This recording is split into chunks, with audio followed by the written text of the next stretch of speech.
Before we get started today, I want to take just a brief moment and tell you about John Maxwell's upcoming Live to Lead event on October 8th in Atlanta, Georgia. The Maxwell Company refers to this event as their Super Bowl of leadership content. I am honored to be among the speakers that day alongside Ed Milet, Valerie Burton, Jamie Kern Lima, and the always legendary John Maxwell himself. Visit L2LATL.com for more information and to get your ticket. That's L, the number 2, LATL.com. I hope to see you there. What do most Fortune 500 executives have in common? They learned important lessons on the fields and courts of their high school and collegiate sports teams. This is true for both men and women. Ernst & Young found that a whopping 94% of women holding a C-suite position played sports. Their wins and losses shaped their habits and who they would become. Join me on my journey to sit with some of the brightest executives in the world as we discuss how sports shape their professional trajectory. In partnership with Chief Executive Magazine, the voice of America's CEO community. I'm your host, Don Yeager, and this is Corporate Competitor Podcast. With me for today's episode is the editor-in-chief of Harvard Business Review, Adi Ignatius. The former pitcher and infielder believes that success in sports and business rests on the fact that any activity that's worth doing is worth doing very well. Acting like it matters, as he calls it, has earned Adi a great deal of success in the field of journalism, writing for the Wall Street Journal, receiving a nomination for the Pulitzer Prize, and serving as executive editor of Time magazine, before taking the top job at HBR in 2009. Adi was challenged with leading the transformation of the beloved business journal into a leading digital platform.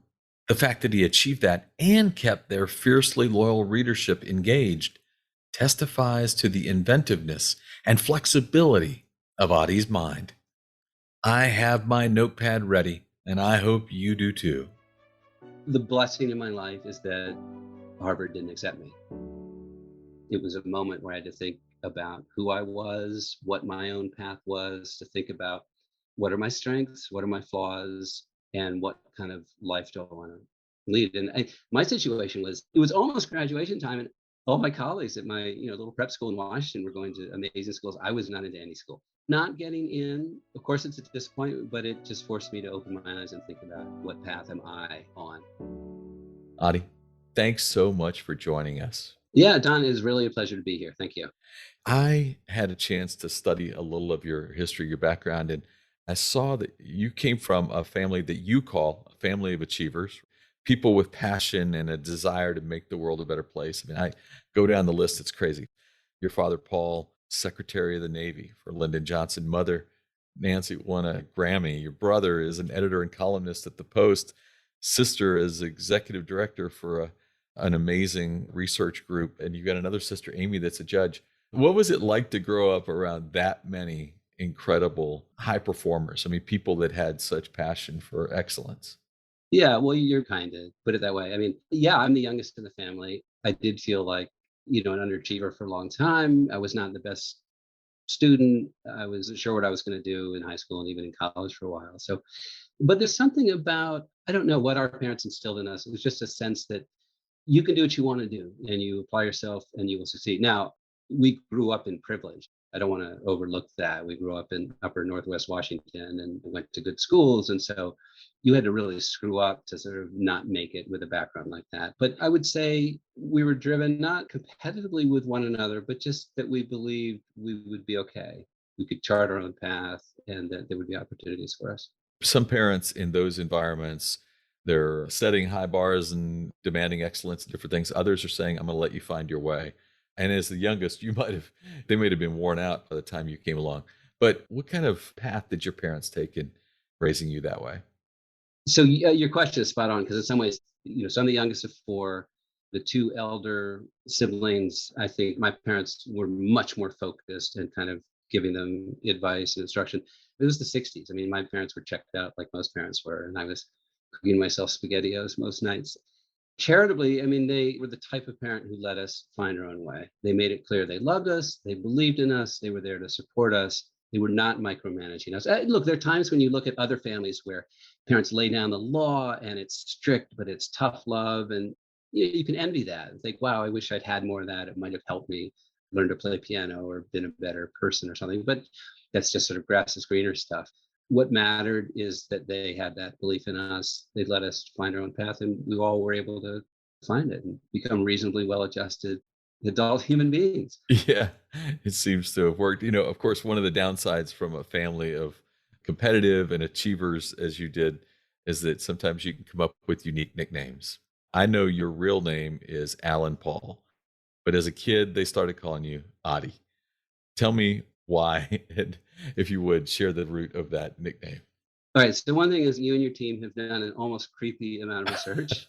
So I guess thank you. Hopefully, we didn't cross the creepy line. Yeah, no, not creepy. Impressive. Good. We'll go with impressive. So for years nobody could tell me why I had the nickname Adi. It just this weird thing, and it was my name, and I just used it even professionally. And really, kind of recently, after decades of life in this world, where they finally felt like, okay, we can tell him how he got his nickname. And apparently, I was the youngest, and I was weird, and they called me Oddball, and they wanted to call me Adi. And my mom said, okay, but you have to spell it in a way that he doesn't get it. You have to spell it ADI, and you can call him Adi. And honestly, it was probably in my 50s before one of my sisters said, yeah, we should probably tell you how you got this name. And here you are. It's been your professional moniker for all these years. You signed your opening letter at the front of the Harvard Business Review with a nickname given to you because Oddball was just a little too obvious. I probably shouldn't be saying this on a nationally recognized podcast. That might have been a mistake. That's right. How did your parents, as busy and accomplished as they were, help guide you toward sports? I know you had a love for sports, particularly baseball. We're going to talk about that in a bit. But for all the academic achievement and all the other things that you all were excelling at, what was sports like in your household? Okay, so my parents loved sports. We went to schools where you had to do sports. I mean, so there was that kind of requirement, but they didn't force on us. They just loved it. And they were avid tennis players really until their 80s. My father's still alive. He's over 100 right now. Yes, I played baseball all my life. It was kind of self-directed with just other kids my age. And, my father would come to the field sometime and grab a bat and take some swings in his 50s and 60s. So there was a little bit of this kind of living like a teenager, at least on the athletic field, that my parents had, just sort of saw that, and that was sort of modeled for us. But I just loved it. Honestly, I remember as a third grader, public elementary school, being invited to play baseball with the fourth graders one day. I still remember that. It was a thrill. I kind of have never stopped since then. It was just, it's not my whole life, but it's a big part of my life. And I still play softball. I'm 62 years old. There will come a point where it's undignified to keep playing softball with 20 somethings, but until then, I'm going to keep giving it a whirl. I'm with it. Take all the swings you can, right? That's Hank Aaron's motto. It worked out for him. Yeah. So third grader, you get the chance to play with fourth graders, and that little boost of confidence that comes with that can give you an energy that is really powerful. I think that's one of the things we're trying to connect here. Yeah, it's a really interesting topic. And obviously your research has shown that a lot of the people who we admire as leaders have had a background in sports or in team sports. I mean, many don't. I think it's worth putting our finger on that as well. I mean, there are plenty of people who are not attracted to it or aren't good at sports, but I definitely feel I'm one of those who drew lessons from activity in team sports that are very relevant in my life. Mm. Part of it is act like this matters. Even if you're playing in a stupid, slow pitch, co-ed, not that serious softball league or something. And I'm not saying be excessively competitive to the point of being a jerk, but act like it matters. And that, to me, translates over to your work. Act like this matters. Act like this is important. Jack Welch, in some ways, was an exemplary leader, in some ways not. But his thing was, if you're running this little corner of the business, make it the coolest thing in the company. It may not be where you want to be or where you think you should be, but if that's what they've given you, make it like the best, the coolest, the place that other people look and say, whoa, I'd like to be part of that team. So sports is a good reminder. Just act like this is important. Do what you can to succeed personally, to figure out a way to help your team win. Yeah. I just think that that matters. The other thing is the team dynamic.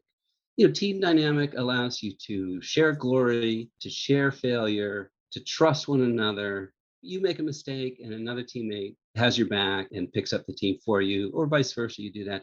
If you really pay attention to that, it gives you a kind of humility and opens you to a sense of belonging to something just sort of greater than yourself. And, I see that even compared with my wife, who did not do team sports. And she's a tremendous person and professional.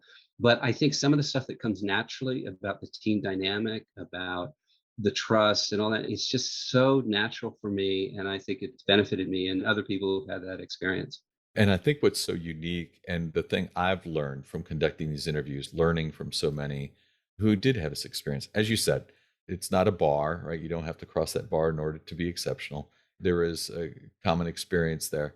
But that idea that even as a child, you're learning team dynamics, Yep. as opposed to constantly just learning how to be your personal best, having to fit your best with other people's best. And if we can make those things happen earlier in life, I think those lessons carry, like many other things, forever. Yeah. You know, I've been riveted over the years with many people using the word teams to describe their organization. I actually think the word is way overused because the truth is, most organizational teams are often just a group of independent contractors who happen to have the same business card. Are there some things there that you think bring that collection of individuals, make them a better team? Yeah, that's a great question. I really believe in the power of teams. It's really not just sporting the laundry of whatever organization you're with. There is magic in a team that works. If you're part of a team that works, keep it together for as long as you can. That's when the magic happens, when you've got a team that functions effectively, that trusts one another, that has the trust of their employees, of their consumers. Do not take that for granted and try to preserve that team and evolve that team as long as you can. How do you build that? You create that trust, that kind of safe space where, at the level of leadership, let's say, I can tell you that you should not be doing X, you should be doing Y, but there is a level of trust that, I'm thinking and talking on behalf of the company, that I love you, I respect you, I'm doing this for you, we are each other's mentors and mentees. If you can get that level of trust, and that you can build, leaders can demonstrate vulnerability, authenticity, put it out there and can get it back. As long as you have a team of people who are together in this, you can build that kind of trust that makes a team function well. But I think it's important that you can't have like a bunch of bros who are all the same and think the same. And it's not just rhetoric that you need a diverse team. The research is absolutely clear that companies that have that, boards that have that, function better for the long term, anticipate problems, and think innovatively. So it's a combination of things. The thing that I love about this conversation is that because of your role as a journalist, right, in the world of actually developing thought and sharing it with others, you've taken time to really understand the way these dynamics work. I know that you learned a great deal from baseball. In fact, I know you were good enough on the diamond in high school that you went on to pitch and play the infield at Haverford College. Talk to me about the diamond, about you being on some of those fields and some of the things that you learned. If there's especially, is there a moment or some element of your baseball career that still sticks with you outside of the third and fourth grade opportunity? Yeah, I was having a conversation with someone recently about what is your happy place? And I realized my happy place is on the left side of the infield still. Put me at shortstop, put me at third base. I'd rather be there than any other place in the world. So that's sort of who I am. Haverford's a tiny Division III school, so I don't want to get carried away here. But I loved it, and I actually, my biggest regret is that I didn't play more at Haverford. I played in my freshman year. After that, I got busy with other things. Mostly I just fell in love with all things Chinese and started studying the language and started going to the Far East between semesters, and I just got into that. And I definitely have regret that I didn't play more. And so a couple things. What I need in life and what I need on the field is to keep it loose.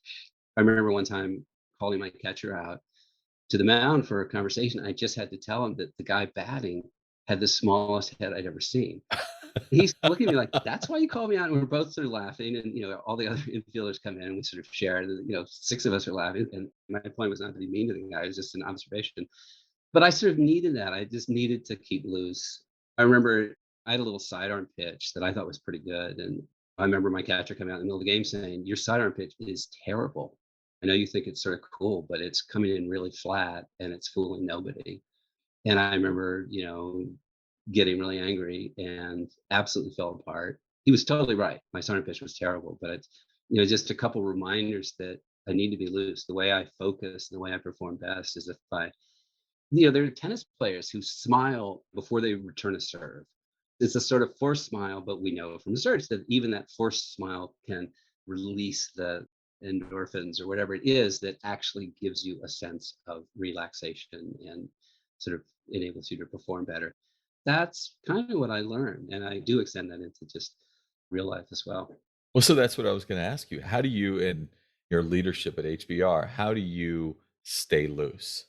So I've had colleagues who say, I lead by humor. I've had other colleagues say I exercise invisible leadership, and I can't tell if that's a compliment or a criticism. That's just who I am, and that's what I do. I'm not a person who tries to show that I'm the smartest person in the room. I'm very happy if I can show that I'm the funniest person in the room, but not just for the ego's sake, but just we're having fun here. Never forget that what we're doing in work, the field, afterwards, we're accomplishing great things. And that part I almost take for granted. But let's not forget to have a good time along the way. And the people I like to spend time with are people who are essentially serious, who are focused, who are passionate, who are successful, but who also have a sense of the absurd and can sort of toggle back and forth between, okay, we're doing this in an efficient and successful way, and also we're stepping back and just appreciating the kind of absurdity of the world and just have fun with it. Remember that this matters, but make sure to have a little fun along the way. Yeah. I love it. So now I had actually made a note. You and I have one thing in common, and that's really about it. We chose the colleges we did after not getting into Harvard. Yeah. But I know you did, in fact, want to attend Harvard. What did you learn as a young person from not getting into Harvard? This is easy. I mean, I was just on autopilot. I'd gone to the same high school as my brother had. He was far more successful as a student and far more driven. He went on to Harvard on autopilot. I was like, I guess I'll go to Harvard. Harvard would have been insane to accept me back then. I was not a sort of an average student, maybe slightly above average, but not remarkable. And I didn't know what I was doing. The blessing in my life is that Harvard didn't accept me. It was a moment where I had to think about who I was, what my own path was, to think about what are my strengths, what are my flaws, and what kind of life do I want to lead. And my situation was, it was almost graduation time. I had a college advisor who had been my brother's college advisor. He figured I was like my brother and that I would waltz into Harvard. Of course I didn't. I was waitlisted and didn't get in. So he said, "You need a backup. What's your backup?" I was like, "I don't know, Stanford." Didn't get in there. And at some point, somebody said, "Well, I know a guy from Princeton. You can talk to an alum who interviews people and do that." And I met a guy at Princeton who immediately wrote down that Princeton should not accept this person under any circumstances. So it was almost graduation time, and all my colleagues at my little prep school in Washington were going to amazing schools. I was not into any school. It was almost graduation time. And at that point, I got a new college director who reached out to Haverford and said, "Look, I think you'll like this guy. Meet him." And I went up, I interviewed. They thought, "Yeah, sure, Audi seems okay. He can apply." I filled out the application, and they accepted me. I mean, the whole process was a week, and you think, "Wow, why don't they just do that so quickly anytime?" But I was really indebted to Haverford. They did that quickly. They brought me in. They did bring me in partly because a small school like that has to make sure you have a lacrosse goalie and you have, and they hoped. And in fact, I played baseball there. Not getting in, of course, it's a disappointment, but it just forced me to open my eyes and think about who am I? What path am I on, as opposed to this autopilot model I had of who I was. Those are pretty heavy conversations to have with yourself at 18. Yeah. But if you take rejection right, if you use it not as a failure, but as an opportunity to grow, as fuel, that's pretty impressive. Yeah. I mean, look, coming from a position of privilege, I do constantly need to put my finger on that because I do think growing up in the circumstances I did, I was, incredibly lucky and had the opportunity to fail and then quickly be in a situation that is just as good. I'm lucky to have been born into that. And, that my parents gave me a certain amount of resilience too, that they modeled. Certainly, to be Secretary of the Navy, resilience is required. You've had such an incredible career in journalism, working at the Wall Street Journal, nominated for the Pulitzer. You wrote for the Far Eastern Economic Review, Time Asia, Time Magazine, where you ultimately became executive editor, deputy managing editor. Yet you stepped down from Time to take over as editor at HBR back in 2009. When you left Time, Harvard Business Review had about 10% of the audience that Time did. In most people, that would seem a big step backward. Why take that chance? I mean, there are a bunch of reasons. Initially when a headhunter approached me about going to HBR, I said no because I didn't think I would be good at that job. I didn't read HBR much. I didn't know a lot about its content and just thought I'd be in over my head. It was in the wrong city. I was in New York. It's based in Boston. And then I realized what they were looking for. They wanted to adapt some of the metabolism of a newsier approach, and that somebody with my background was kind of what they needed, not a management specialist, but somebody who was a magazine maker, who was a real content person, a real editorial person. So I called the headhunter back and said, I hope you haven't filled that job because I can see this. Yes, it is the weirdest thing in my resume. It's sort of the job that doesn't fit with all the others. It's the job I've loved more than anything else.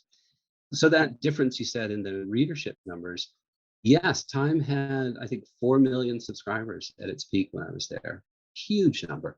By the way, a very difficult number to maintain because you're churning about half the audience every year. The Sports Illustrated world, we understood it. Yeah. Oh, exactly. Of getting 2 million people to renew every year with direct mail to try to, influence them. It's just tough. Like those letters you get that it's, $1 for a year, basically saying, we recognize that this product has no value whatsoever. Please subscribe. Trust me, we had to give away phones and sweatshirts, so we get it. I think I still have a football phone somewhere. It's actually a prized possession. I do too, actually. I should. So I'll try to call you on it. Maybe it's like a hotline. What I learned quickly at HBR is, okay, so our universe is 300 some thousand. I'm not counting the subscriber base, a tenth or even less than a tenth. But man, do they love the brand. Yeah. Our readers, they know our content, they know our archive better than I do. Who are our readers? They're people who are lifelong learners, who love to read about ideas, who love to apply them to advance their career, to improve their organization. So you get a sense of impact, direct impact. We are publishing something that is going to help people's careers, that is going to make institutions function better. It's going to, ideally, it's going to make the world a better place. Mm. Just feeling that kind of engagement and impact, that gets you out of bed every day. And the one thing I have seen as a subscriber for many years of HBR is that you have, in fact, gotten a great deal of attention and praise for taking the publication in some new directions, including launching, sharing blogs, all kinds of podcasts, online videos. There's spaces that you're leading the charge into, which are quite impactful. What have you learned from managing all these changes as you think about your time there? I underestimated the level of resistance that the staff would have when I came in. Mm. So I joined the team in the middle of the Great Recession, 2009, and was trying to be really respectful of the tradition of, it was a 90-year-old company then. We're about to turn 100 next year. And my message was, you do amazing things. We're also going to do some new things. How about that? I don't know if it's Stockholm syndrome or something akin to it, but people are like, no, no, no. They did not trust me just on the basis of my resume or the fact that I had the job. And when I said, look, I've come from Time Inc. and we did, that brand didn't carry respect with HBR editors who just thought we're at a different level. We're doing something much more intellectual, much more for keeps. So I underestimated the challenge of bringing staff along in a kind of change management situation. I think I've learned a lot about that. What it took was success. It took redefining value of the brand and the fact that it succeeded, that anything you could measure got better. And the outside world was responding to what we were doing and felt like, yeah, it's good to see an upgrade. It's good to see redefining value as not just long pieces, but all kinds of data and video and audio, things we hadn't done before. And then the staff said, all right, the sky isn't falling, things are okay, so we're going to go along with it. I learned that you just can't take this for granted. You have to work super hard and think about how to bring people along. I mean, this is something I learned almost from studying Chinese Communist history. If you're going to be a bold reformer, you should sound like a cautious conservative and be a bold reformer. You don't need to sort of say, I'm this guy who's going to do all these things, because then you just get people concerned. You have stakeholders who think you're going to go way off the reservation and challenge the integrity of the brand and move too quickly, too fast. So come in and make it clear you respect the traditions, you respect the history as you pursue a change formula. And I don't mean that to mean being dishonest. It's just take care of the brand and the history as you push for the change, and you can go as far as it takes you. You were on a roll there on something that's so impactful. How many leaders do we see who walk in and say, okay, new sheriff's in town. Here's my 100-day plan, right? Here's how I'm going to take what you've done and I'm going to improve upon it. What you've seen in the past, discard.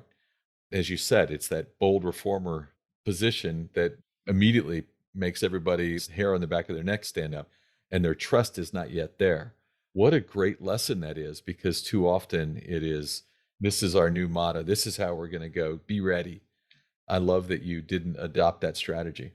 And just to build on that, I mean, any institution that's had some success, they believe that there's some secret sauce. We do things differently from our competitors, and that's what makes us special. Maybe that special sauce is no longer the thing, or it needs to evolve, or it needs to be complemented with new changes. But you got to respect that these people are there because they believed in that difference, what they did that was unique and special. So you can't just come in and say, we're changing everything, because you've lost everybody at that point. They've come to work for years, maybe, really believing that the way we do things, the how and what we do is special. It may need to change, but you really have to respect what got the company there before. A couple of years ago, I had a chance to interview Steve Kerr, who had taken over the Golden State Warriors Nice. from Mark Jackson, who was well regarded by the players. Players loved him. The ownership didn't. So they fired the coach, bring a new guy in. And Steve Kerr knew that if he came in and did let's take all of Mark's signs down, I got new signs to put up, he would lose the players because they liked him, right? They liked the previous leader. So he doubled down, left everything up, and made it a point to every one of his assistants, the first one of you that says something negative about our predecessor, you're fired. Oh, wow. Right? So obviously, as an athlete, making moves and having to try to figure out how to handle transition, pitcher, designated hitter, game to game, the mindset changes and gets different. We all have roles to play. Certainly in talking to people who I know wanted job X, but trying to get them to understand that what we need is job Y. And maybe they're a person who thinks I have to be on a management path and that's what success looks like, and saying, that's not you. You are an individual contributor. You can do an amazing job, whatever it is, writing or doing podcasts or something like that. And that you don't need to define success as managing people, because that's sort of what we're taught is the way up the corporate ladder. So having the kind of perspective of sort of position players that all adds up to something, I mean, that might be something that I've drawn from playing and watching sports as well. 62 years old, still playing softball in some of these opportunities. Is that how you still continue to get a competitive fix? Or is it tennis? Where do you continue to feed your competitive fire? It's both. Honestly, I think I was born with an excessive amount of competitive fire. And, my dad's this way. I feel like I've spent my life trying to tamp that down, Mm. or to make it constructive and not a sort of ugly form of competition. And you'd have to ask friends and family whether I've succeeded in that at all. My father, I mean, we never play tennis just hitting. Nowadays, that's what people do. They go out and just hit. That made no sense to him. You play and you play to win. And again, it's not ugly. It's just sort of what you do. So I guess I've been wrestling with that. I like the competition. I mean, mostly I like playing. Yeah. I like winning, and it's fun to, again, act like it matters, take it seriously, try to win. I'm not crushed by losing or driven only by winning. I love to play. I love to chase a ball around. If I could do that every day, that's my yoga. I mean, that's what makes me kind of mentally healthy and ready to do everything else that is teed up for the day. I still have a full court in my backyard. I mean, I still have guys coming over, and every once in a while we invite the young guys just so that we have to run a little harder. So next year, you mentioned it earlier, 100th anniversary of the founding of HBR. Is there anything you could tell us? Anything we can expect from the centennial? Any new twist or something that would be exciting? Well, I'm torn between wanting to celebrate the 100th and not over celebrate it. institutions that turn 100 can overdo it sometimes. Like no reader cares that much. So you don't want to do too much self-referential content. That said, it's also the 100th anniversary of the case study teaching method at Harvard Business School. Mm. So the first case was taught back in 1922.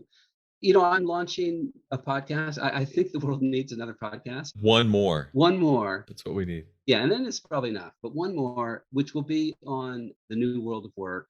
I'll be interviewing CEOs who are really thoughtful, especially now, this moment when we're thinking broadly about corporate social responsibility, ESG, environmental social governance factors. So it's a very interesting period. So I'll be interviewing interesting CEOs, but really putting them on the spot about this new world of work, not just coming back to the office after the pandemic, but it has been a kind of transition moment where we're rethinking everything we thought we knew about how we work together. So that's something that will be timed to that.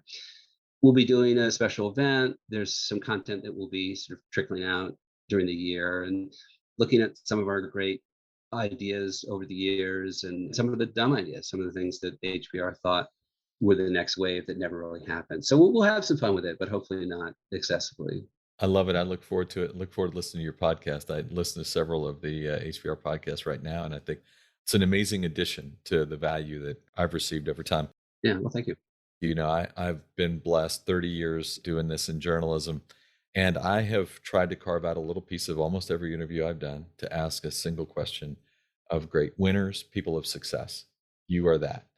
If you could name a habit, something you build into your daily routine that you think creates for you a competitive advantage. Could be psychological, mental, could be physical, whatever it is, something that you build into your daily routine that you think gives you a leg up. What would that habit be? I would say it's a sort of a doggedness. I'm not the smartest, I'm not the best, but I'm okay. And I have a determination. If I tackle something, if I'm involved with something, I want it to be great. I want to lift the level. If the level of expectation is, well, we don't do this, we don't do it very well. If I'm involved, my attitude will be, no, if we're doing this, if we're suddenly launching podcasts, if we're doing live video, if we're doing events, if we're going into new areas, yes, the audience is forgiving if something is flawed, but my attitude is, if we're involved, and personally, if I'm involved, let's make it great. So it's a kind of doggedness and determination. If we're going to do it, we're going to do it right. An expectation of excellence. Yeah, act like it matters. So I'm going to go ahead and give you one more Red Sox reference, and we've mentioned him before, but David Ross, when I asked him the question, that was almost his exact answer. So somewhere in there, you might actually have to root for David again right now.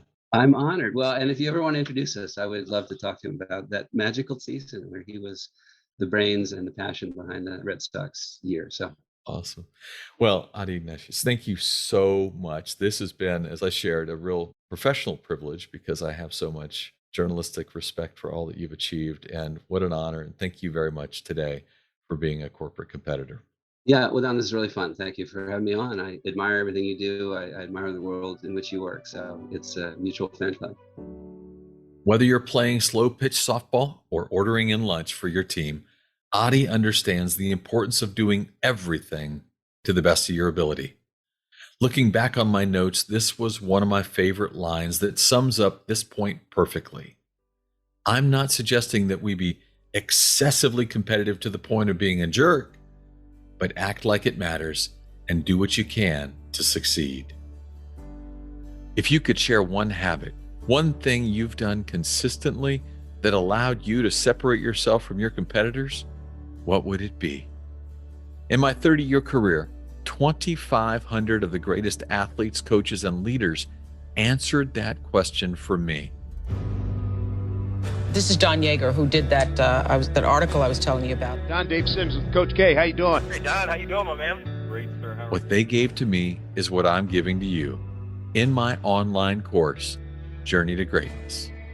Through engaging storytelling and on-demand videos, you will learn the 16 habits that will jumpstart your personal growth. I will instruct you on how to apply these winning characteristics to your life through custom workbook exercises.